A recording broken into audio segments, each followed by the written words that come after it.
human rights advocate, novelist, and a tech founder walk into a bar.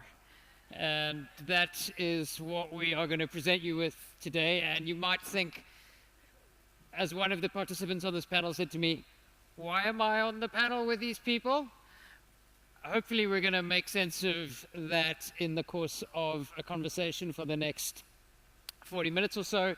We'll try to make sure that we bring all of you in. I'm going to do a little more background introduction than maybe the speaker's guide for ZEG told me to do, because I think it sets up our conversation really well. So Mahsa Alimardani is with the human rights organization Witness. She does a wide range of work, both on digital rights and the implications of our new digital landscape for human rights, but she also does tech work around vindicating and advancing and protecting human rights.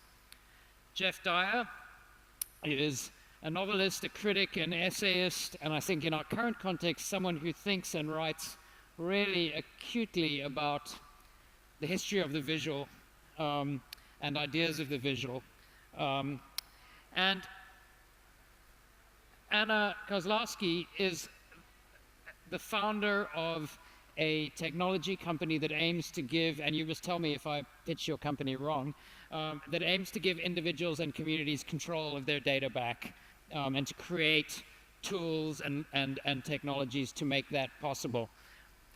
So it's our job to try to stitch together these three, in fact, quite deeply related ways of thinking about sovereignty, the sovereignty of states and the sovereignty of individuals in a very, very dramatically transformed environment. And to start us off with that, Geoff, I want you to go to you. If, as we were discussing earlier, Philip Larkin said that sex was invented in 1963, how long did people have to wait? How long did selves have to wait between their invention and getting to have sex? And what happened in the gap? Yes, thank you, Nick, and thank you. It's just a joy to be at this festival. In a sense, I don't know what I'm doing on this panel, in this panel about the new self, unless it's to, I thought I'd start by talking about the old self.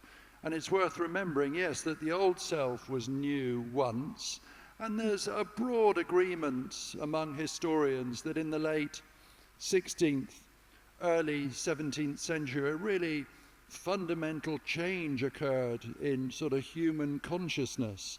Now, we might think, of course, people have been around for a long time, selves have been around for as long as there have been people, but that's not the case. And it really doesn't happen until that time, the sort of late 16th, early 17th century, when we get this development of the idea of the autonomous self and a sense of interiority. And interestingly, from within the context of our discussion today, that either coincides with, or is perhaps caused by, is certainly related in some way to a change in technology, the widespread technical increase in the quality of mirrors, so people were able to look at themselves. It's also there in the changes in architecture when we get a division of private and public spaces. Your public space, of course, it's where you interact with the public, but then there's a private kind of thing that other people can't see. And also something else happens at the same time, which is absolutely tied up with this. We get a new literary form invented by Montaigne, who's born in 1533, dies in 1592. And it's this invention of the form called the essay. Montaigne, of course, retreats from public life into his sort of tower, where he just writes about himself. I'll just read a couple of quotes. He says, "It is my own self that I am painting." Or he writes, "I am myself the subject of my book." Somebody says of Montaigne, it's as if the self were a new continent and Montaigne its first explorer. So all of these things are happening together, and I think several things happen. I mean, it's great, the idea of having a self, But of course, one of the side effects of that is we notice there's a real epidemic of melancholy. Introspection leads to unhappiness. And, you know, Hamlet was probably written in 1599.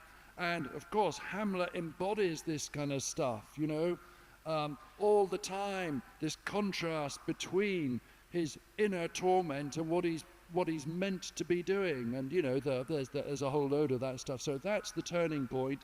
Of course, that idea of the self has been around for a long while. I'll just add one more thing, just to, again, we're now moving into the 20th century. D.H. Lawrence, in writing in about 1920, lamented the way that what's happening with the invention of the Kodak. He said, now people don't really have a sense of themselves, except in terms of the self that is seen. The me that is seen is me. And he laments and he rants on about this thing of the Kodak camera in a way that's incredibly reminiscent of some old bloke like me complaining about young people only being interested in taking pictures of themselves on Instagram. So that's a bit of deep background, and I feel confident that the other panelists will actually bring it more up to date. Well, I think, Mahsa, you're the perfect person to pick up that thread. Yeah. I mean, I can't wait to take a selfie with Geoff for my Instagram after this. With Geoff, I hope. Yeah. But so maybe talk a little bit. Much of Witness's work, for people who don't know, is at its outset was grounded in the idea that people newly empowered with video cameras and cell phones could capture reliable, accurate images of human rights violations, which could form the basis of justice, right? And so on the one hand, there are some challenges to your work in some of the technological developments that we are now experiencing. But before we even get to that, tell us a little bit about the work you're doing around deepfakes and people's ownership of their likeness, because it's a very natural development from the selfhood that Geoff describes and that D.H. Lawrence laments, that you can see yourself reflected back in the photograph and authenticate yourself that way.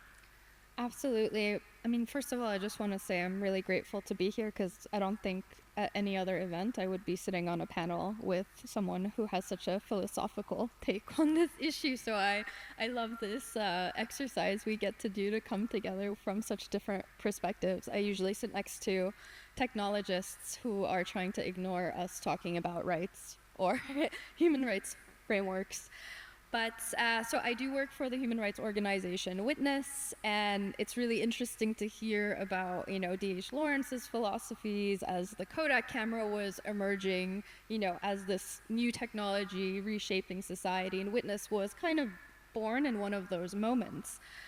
It was in the early 90s during the Rodney King protests in the US that Witness was founded basically off of the power that a video camera could have in capturing human rights abuses. And so Witness has gone through these different eras with technology, from the video camcorder to the mobile phone with the camera to social media. And, you know, for good or for bad, we're kind of in the AI era, because AI is the technology that's having the biggest impact on video, especially video, audio, visual content for human rights evidence. And we do spend a lot of time trying to understand how to protect individuals, especially those in the most at-risk contexts, from this kind of emerging in pervasive technology. And one of the things that we do see is, I mean, just take the term deepfake. The term deepfake was created out of the fact that AI content was created to place the faces of women on, you know, nude bodies and essentially harm women online. And there's another very great session tomorrow on this topic, which I highly recommend as well. And what's really interesting about AI content that harms women is the fact that you are really using people's likeness, and whether it's to harm women online or harm activists around the world, this concept of how our self can get repurposed is something that hasn't necessarily been tackled by a lot of regulation. Even a lot of the non-consensual intimate imagery laws that we're seeing emerge around the world aren't necessarily tackling this problem. How do we protect likeness? And of course, it's not a black and white conversation. There's limits to this. You can, be limiting freedom of speech. Of course, we want to have parodies of political figures. So this is one of the questions that we're tackling. How do we protect the self in the age of AI when you don't even have to be in front of the camera? Someone can take you and recreate you without even you being involved. I mean, I walk around with this watch on, right, that records my sleep and uploads it to Garmin's platform, and if I go for a run, it maps where I go for a run, and every heartbeat that I have and every little flutter of my heartbeat is picked up on this thing and uploaded through my phone to some platform. When I think about a portrait of myself now, I worry that maybe there's quite a lot more to it than a selfie, let alone a Kodak photograph. What sort of control do you think I have over that version of myself? And where is that data showing up? How is it moving?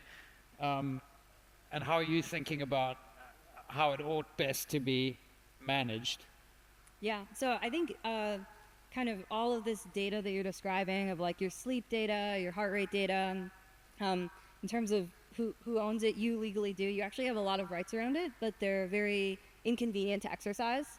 There's a photo I like from the early 2000s out of the MIT Media Lab where you have these researchers who are wearing like a physical hard drive on themselves. And the view was that as we started to generate data about ourselves, you need to wear it on you to keep it safe, right? Because how could you trust anybody else with your data? They could kind of take those photos or take your heartbeat and all this information.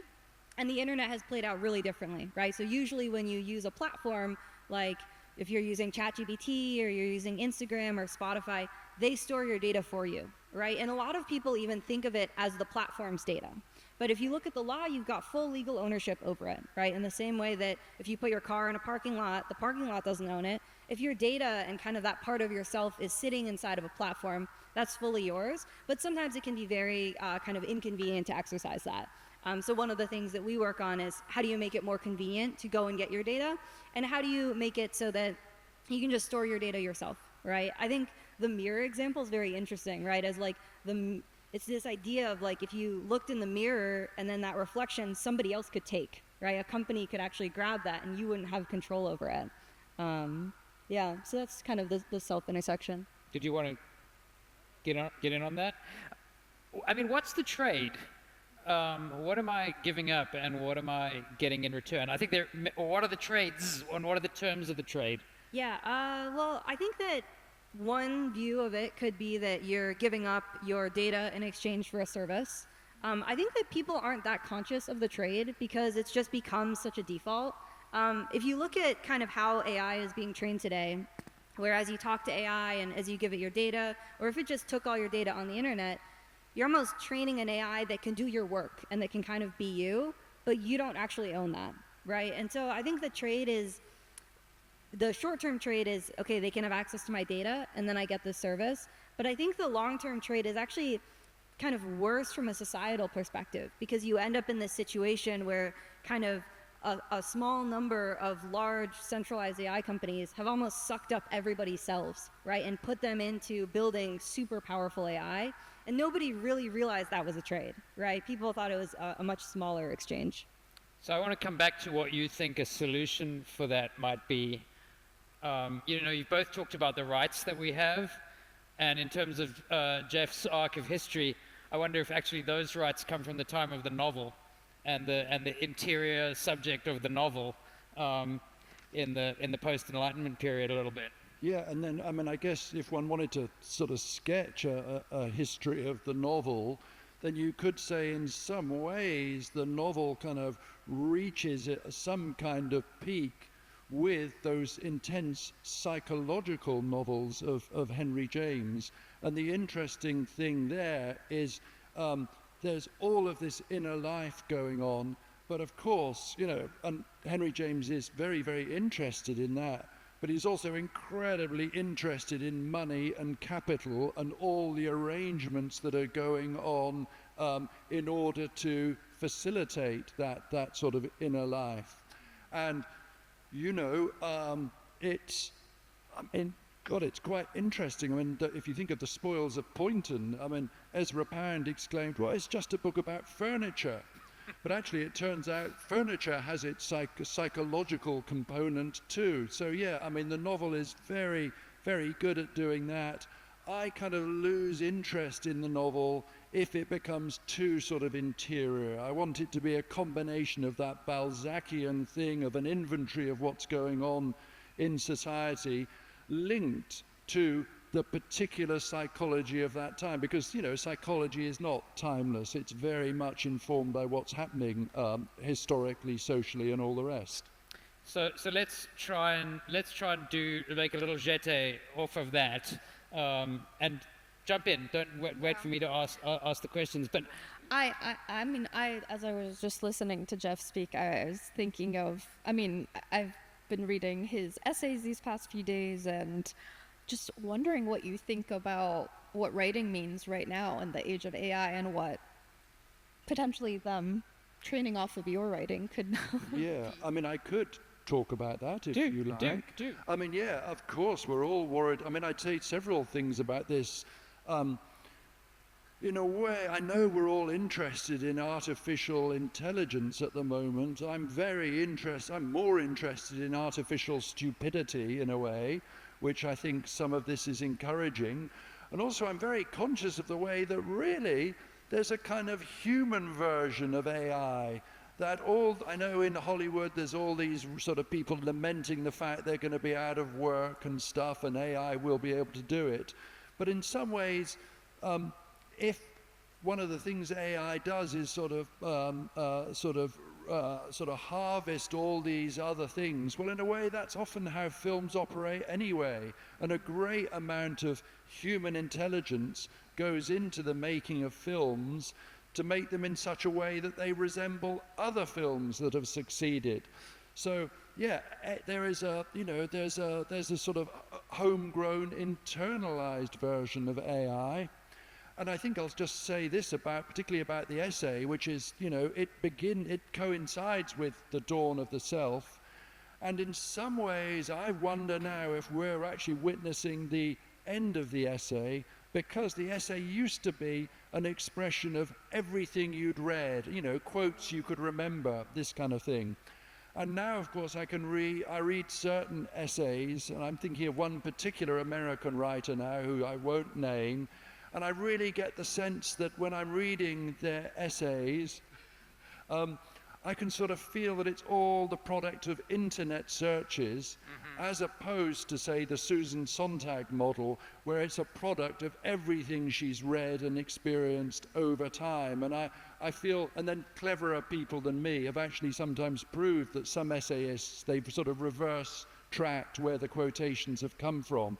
So yeah, the essay, that thing which is absolutely it's so related to the self, that's becoming a weirdly sort of selfless, almost anonymous form. So the library that was internalized is externalized and absolute and infinite. Yes, exactly so. Yeah. Yes. So I wonder. To think about that, and a little to come back to the terms of the trade. Mahsa, one of the things I know you're thinking about is how to reset the terms of the trade in ways that enable people to vindicate their rights, whether it's their image rights or their ability to pursue accountability.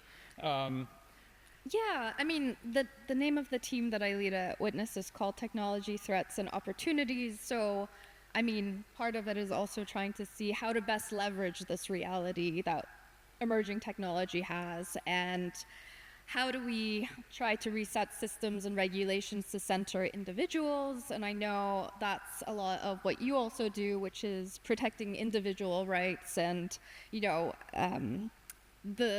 title of this session is about the self, and before this panel, we were having this conversation about how we define sovereignty. And I mean, obviously, as a human rights advocate, we are centering the individual. And it's this very hard dichotomy between wanting and advocating for stronger regulations, especially when we're in this atmosphere of technology accelerating at this superhuman pace without any guardrails, and really looking to states to create the regulations and guardrails. And in Europe you have different ones like the EU AI Act, you have GDPR, you have all of these different ways of trying to put up these guardrails against these massive tech companies. And so that's really part of the way that we approach it as advocates, which is to work within the systems level to create the sort of guardrails. Obviously, we also try to work with the tech companies directly, and happy to get into the provenance and authenticity work that we do as well. But yeah, that was how we were thinking about sovereignty, I guess. Just very quickly, and then I want to ask Anna about what she's building. Are you more worried about states intruding into this domain very powerfully and constraining people's rights, surveillance, censorship, etc.? Or do you think that state power is the only thing that can counter what maybe really is the new sovereign, which is the trillionaire individual or the multi-trillion-dollar platform company? So, going back to the sovereignty debate, of me approaching sovereignty from very much the state power perspective, and I think others approaching sovereignty from the self perspective, with power, there's always abuse. That's why we have human rights organizations and we do advocacy. And so, these different conversations about, Europe trying to create its own sovereign technology and infrastructure, because we have things like, the most recent news of Trump deciding that Anthropic's Fable needs to be cut off because it can be misused by its enemies, and now it's cut off for everyone in the world. That is, in some ways, a display of sovereignty in its most abusive form. One state decides that this technology should be banned for the rest of the world. And so this is a system we should avoid. We should avoid that kind of absolute power. And whether it's Europe who develops it, the US, or China, but instead we should be centering, self-determination within the rights that are being built. So how are you trying to do that? Your work, in a way, is in a tradition of tech with a public interest, but it's also commercial tech. So maybe you can say a little for an audience that probably combines a group of people who think hard about tech and people who use a lot of tech and maybe think less. What is it to build individual data sovereignty and give people, what does that look like? Where do you sit in the system? Yeah, so we sit at the data infrastructure level. So we're sort of a network that allows you to store your data locally rather than with the company that has your data, and has tools to kind of grab your data back. I use it mostly, so Vana is kind of the open source project that we work on. We have a company built around it called Open Data Labs. And so I will, for example, take my ChatGPT history and just use it inside of Claude. And then I use Claude in incognito so it doesn't save my data. So that way I kind of keep all my context and my data locally, and then I can use powerful models, but in incognito mode, it doesn't have to save my information. The network itself is kind of flexible in terms of what you can do with your data. So you can use your data at an individual level. So I've got like a bunch of health data, kind of, I have like VO2 max data, a bunch of workout data, and I'll use that to kind of have the AI be my personal trainer. But you also can use it for pooling your data together. And often, I think when you bring a group of people together, that is where there's a lot of power, right? And so we have sort of what looks like almost a labor union for data. There are about 30 of them on the network.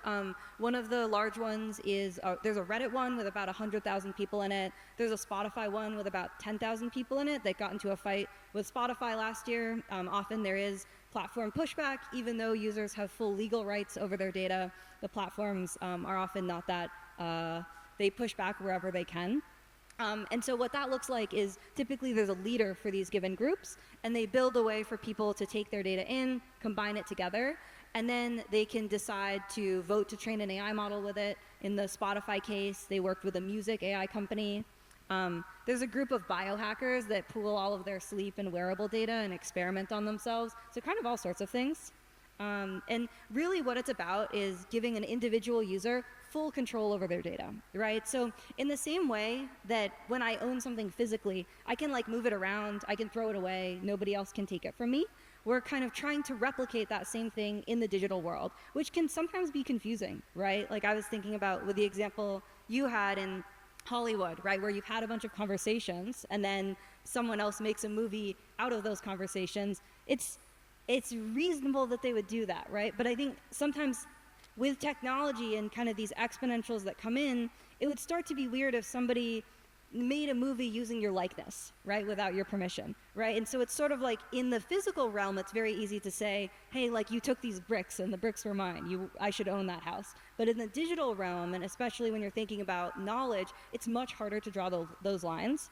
And so this is now like a fair amount of technical detail, but one of the issues when you're thinking about your data is usually when you bring it into an application, the application could take a copy of it, right? So for example, if I'm kind of like bringing my ChatGPT history in to a psychology app to give it more context, it could take a copy of all of that. So one of the things that we've spent a lot of time kind of making work very well is the ability to run a privacy-preserving operation on top of your data. So you can kind of bring it in and bring the information in without having to reveal kind of all the underlying information. And how many? These are huge platforms with billions of users, right? And enormous economic power. So if we think about there's me and my little old Garmin data, which I might be able to monetize, right, sell to a health company or get a free personal trainer from if I hand it over. That's one kind of transaction. But to really contend with the power of those platforms, how many people need to be into your kind of data union? And how do they need to organize themselves to actually contest power? Yeah, so right now we're around 1.6 million people who've added their data on the network. One of our main milestones is 100 million people, at which I think we'll have kind of collectively a better data set than any single tech company. And the reason why I think that's important actually is often you think about a data set and you're like, oh, Spotify data. Spotify has the giant version of that data set, or ChatGPT has the giant version of that data set, Tesla has it. But what they don't have is they don't have each other's data, right? And so if you want a data set that has an individual user's Spotify data plus fashion data plus ChatGPT data, the only place you can get that is from an individual user. So I think even right now where we are, which is kind of in the low millions, there are data sets, especially in health applications, that are only available on the platform. But I would also say it's a massive undertaking, right? There's a huge amount of economic power in these big tech companies. I was talking to the representative who pushed through this new data regulation in Utah called the Digital Choice Act. And with him, he had talked to mostly the big tech companies because they're the ones with lobbyists. And they had said, this is going to be horrible for the small startups. It's going to be such a burden. And then I told him, no, this would be amazing for us. Like, come talk to our builders. This would help level the playing field. But there is a huge amount of kind of economic power right now really supporting how data works today, which is that the big tech companies primarily own it. So Mahsa, how does that sound to you? Do you think you can build products and different forms of economic exchange and human organization that answer some of these questions, or does it scare you to see maybe a kind of single attack surface where a lot of stuff is aggregated? I mean, as Anna was describing, the profiling of an individual across platforms, it did kind of scare me a little bit, but I know you have good intentions, so it is obviously ensuring that doesn't get abused or misused, or to profile people as, I think there's far better experts than me that can speak to that. But I mean, one of the things we do also work towards, I mean, we work on being able to know what is true when it comes to audio-visual content at my organization, and one of the things is trying to push for different transparency mechanisms. And oftentimes we find that things like labeling through post-hoc detection, that is, once an image is out in the world and then trying to do forensics analysis to understand what it is quite dangerous. And we worked on different regulations that have emerged around the world. We were working on these synthetic media rules in India, for example, if any of you have followed that, which is a mechanism that the government is requiring platforms to put labels on any kind of AI content, and they're really putting the onus on platforms to be able to detect it. And a lot of the research is that this detection fails, and it's failing when it comes to text, and it is also failing when it's coming to audio and visual content. And so in India, it's kind of being used as a mechanism to do censorship and takedowns, or putting a label and like putting a negative connotation on something that might not necessarily even be AI, especially in this atmosphere where we do have this binary of AI equals fake and everything else is real. It can be a bit gray because we now have AI editing software and all of these different complexities. So one of the things we work on is ensuring that, upstream within the information pipeline at the level of the models and the developers, there's a way to insert watermarks, metadata, and content credentials that can identify and give a kind of story behind how content is created. And so Witness is one of the very active early members of the thing called the Coalition for Content Provenance and Authenticity, and it's a group of all the major kind of tech companies that have models, and even capture companies like Canon, Sony, maybe even Kodak. I'm not actually sure. I need to check that.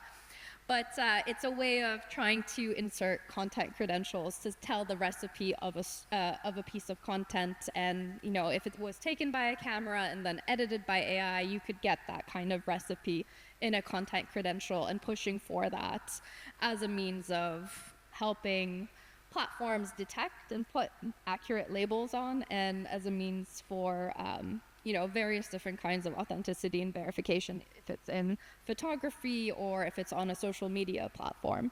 So there's a whole rabbit hole we could go down, I think, about whether it's possible to be a citizen if you can't tell what's true, and the relationship between the invention of citizenship and the invention of selves, which probably happened in a little bit of a sequence, right? The evolution from being a subject to being a citizen parallels a bit of that history. But I want to make sure we have time for questions, and to cue us up to that, Geoff, I wanted to ask a little bit about two strands in your writing that I think maybe frame some of the sub rosa debate we're having here, and that is in the memoir of your becoming, a homework, which was published last year. You should read it. There's an extraordinarily, I think, affectionate, political representation of the role of the welfare state, of public education, the national health, in your own becoming. You write about passing the 11 plus and becoming a grammar school boy, and how deeply being a grammar school boy, this is in the British system, the higher level of public education, how fundamental that is to who you are. So there's a very powerful idea of the state and its functioning there. Also your family, in relation to class, in relation to profession and history and shame, your mother's birthmark and injury. But the role of the state and the public sector and a kind of democratic, social democratic system, very powerful. And then in some of your other writing, you've written very kind of joyfully about your enthusiasm for Burning Man, for trance parties and festivals, and these kind of technologies of individual liberation in trance music, psychedelics. Are those things, and in a way, if we think a little bit about sovereign states and sovereign individuals, regulatory solutions, political solutions, tech solutions, some of that, I feel like some of that tension plays out in your arc. I don't know if you can reflect on that for a few seconds before we... Yeah, I will very briefly, and it's absolutely right what you said. I'm struck by the absolute willingness of my parents and pretty much everyone we knew. They were very happy to hand over my education to the state, and why not? You know, they paid taxes. They had great faith in the teachers. It was, you know, I was a beneficiary of a sort of great period in sort of, in the sort of state's ability to educate a portion of its citizenship. But I have to make a slightly boring point here. It was great passing the 11 plus, going to a grammar school. All working class families dreamed of their kid passing the 11 plus, and so my parents were overjoyed when that happened. But it's worth remembering that although that's great, social mobility, all this kind of stuff, the chance, if you like, to become an individual rather than just being somebody whose whole life is given over to working in a factory or whatever. But the purpose of that act was to ensure not that a few ostensibly clever people like me, although who knows if the apparatus for assessing an 11-year-old's intelligence was foolproof. Of course it wasn't. But the crucial thing about that test, it was designed to create a large number of people who would fail in order to feed them through the sausage machine of the needs of an industrialized economy, all this kind of stuff. Then, as a result of going through that process, I sort of absorbed that kind of literary idea where the purpose of not just education but life itself was some sort of, you know, development of a higher idea of the self. And this was manifested, this wasn't unusual if you think of that foundational idea of the BBC. It was to entertain and educate the population. Okay, so there's that. But I think then, as you get to a sort of, you know, then I reap all the benefits of that. Then at a certain point, of course, I became aware of the place where, you know, the self had reached its highest sort of expression, where you're living, that is to say, California, you know, and for various reasons, I liked this kind of thing of the, I found myself going to sort of Burning Man, which of course has that interesting rubric, radical self-expression and radical self-reliance. Okay, radical self-expression is great. It didn't take long for that to default to a kind of pretty widely shared Burning Man look, which has ended up being endlessly commodified, not by Burning Man, but of course by all the advertising companies who realized this was the coolest thing. Okay, but it wasn't such an aberrant or perverse thing on my part, because although I liked the kind of frenzy of Burning Man, nothing about Burning Man moved me more than that ceremony which they had every evening, the lighting of the lamps. The firelighters would go by, you know, to light the streets of the desert. And rather brilliantly, Larry Harvey said this was to sort of symbolically represent not the frenzied fire of the night of the burn, but the steady, ongoing fire of civilization. And I think what we're really conscious of now, for a long time we assumed that was a one-way street, that we'd move towards, you know, ever-increasing civilization. For a certain while we believed it was so great we'd reach the end of history. And now, of course, we can really see history going in reverse, a kind of civilization. It's an idea of civilization, not just being threatened with extinction by Trump, but perhaps sort of extinguishing itself at home. I've got no idea how I got onto that.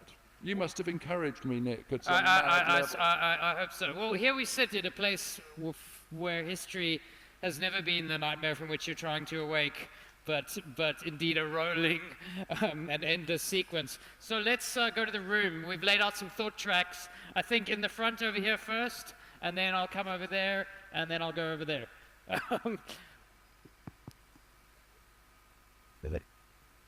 Hi. I was wondering if the panel knows, is keeping up with the RSL Media human consent standard that Kate Blanchett and some of her Hollywood chums are trying to kick off as a means of consenting to use of image likeness work in AI. Did you hear that? I think I heard some of it. He was asking what your take or what our take, and I think you're probably the person to answer this, but it relates also to Anna's work. Is what do you think of the development of standards among some Hollywood talent for creating consent to basically generate synthetic versions of themselves? Yeah, I think Hollywood has been at the forefront of doing this in ways that hasn't necessarily been, and I'm not familiar with this particular initiative, so I'll have to look into it. But for example, when Sora was launched, some of you might remember, it was launched without a lot of guardrails or thought, and like immediately after the launch we saw harmful impacts, and one of the things was over the likeness of famous people. And I remember having conversations with the OpenAI policy teams, and they were basically like, we can do likeness protection when you tell us. And the big Hollywood agencies, I think, that have resources were getting the opt-out for their clients, whereas regular people couldn't opt out. And right now it's open season on everyone, not necessarily just famous people. And so I would be interested to see if it is an initiative that is hoping for universal rights, and of course it's quite complicated, and yeah. I mean, default no might be where we want to start, like a switch to turn it on. First of all, thank you so much for such a diverse panel. I have such a question. I'm as a mother of 4. Imagine in 20 years, for talking about the future, what would that generation thank us for? Like, what type of decisions shall we make that that generation will be thankful to us, and what will be the biggest regret that we should take in consideration, like within 20 years? Anna, I think you're the deepest in using and building these tools, so I think you need to take that one. I think that like problem solving and creativity and kind of interpersonal skills are really important. I think as AI gets better and better, a lot of the sort of knowledge work type tasks, I would say one of the relative importance of interpersonal stuff and kind of human communication, understanding your emotions, like I think that becomes extremely important. I think the other thing with all kind of technology is often very exponential, right? And so I think that we can expect pretty significant change. And so also just becoming very resilient, right? And ready for very dramatic change across the world. And then lastly, just kind of maintaining hope and optimism, which I think is very general, right? But especially in a time of great change, maintaining that and maintaining a belief of agency, right? It's so easy to have technology that comes at you and be like, oh, this is just happening, right? But like, we all have complete agency to build whatever we want or speak for, hey, I think it should work this way or that way. And so I think encouraging kind of active participation in this really foundational technology as well. Agency before agents. Who's next? In the one seat over from the front over here. Sorry to point. Can you? Thank you. Again, thank you very much for this lovely panel. Can you bring the mic a little closer to your... Following on from yesterday's conversation with Geoff Dyer, talking about this intangibility of self, and do you remember this conversation? My question is maybe slightly abstract and philosophical. How much of us can AI know? Yes, our movements, our preferences, our style of writing, whatever, but it goes to the core of question, what are we? Is it just our actions, our even thoughts, or is there something else, intangible, conscious, whatever it is? If I may, it might sound technological question. I mean, there is a part of the question technological, but the first of all, if Mr. Dyer can spare his thoughts on that. Thank you. Well, except I suspect that you're better placed than me. Well, maybe you can both have a bite at it, because I think there's a version of this is how much have technologies ever produced ourselves, and vice versa, and then actually practically what is left out? What can data gathering and not reduce? I was very struck by this line I was reading in that book, The Wizard of the Kremlin, where they quote something that apparently the Nazis used to say, that the only person who was still a private individual was someone who was asleep. And you think, wow, that's totalitarian. And then the person goes on to say that actually Silicon Valley has gone beyond that. Courtesy of your watch and stuff, it can track even what you as an individual are up to while you're asleep. So, and who knows, maybe soon they'll be able to access our dreams. So, that's not really an answer, but it's given you some time to prepare a perfect answer. I want to go back to your less than optimistic take on civilization collapse and the other question that we had about what we should be doing for our future generations. And we've been workshopping this idea of epistemic collapse within my team of, arriving somewhere where you just cannot know or believe what you see just because of all of the pervasive AI content that we see. And what does that mean? Does it mean that we all become Luddites? Which I feel like you give me some Luddite vibes, Geoff. Or are we going to actually build the right guardrails that preserve and protect the self, which I know, Anna, you do a lot of work to also do. So hopefully the work is being done, because I feel like there's a lot of dreamers here to set the course right. Well, thank you. We are out of time. I know for myself that I don't know if I have an irreducible essence that can't be captured by technology, but I'm quite attached to myself, and I'd like to keep it in And also, some way. you've written quite a bit about this. I highly recommend Nic's essays and writing about tech and society. Thank you for joining us for this complicated but very, very rich triangulation. Thank you, Nic. Thank you all. Yeah.